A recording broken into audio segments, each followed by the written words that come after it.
Hi there, I'm Rahul. Welcome back to Lens Through Africa.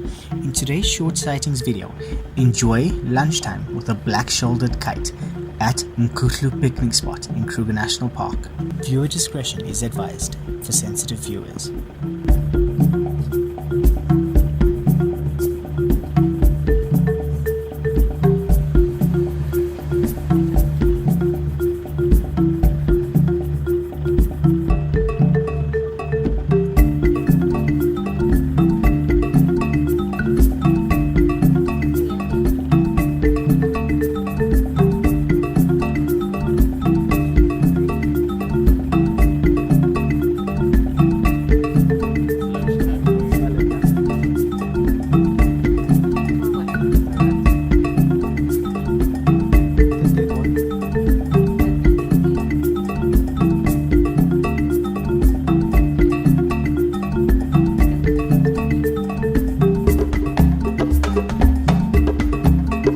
Please enjoy these other shots I managed to get while at Nkuhlu picnic spot. This is a haven for bird life and wildlife.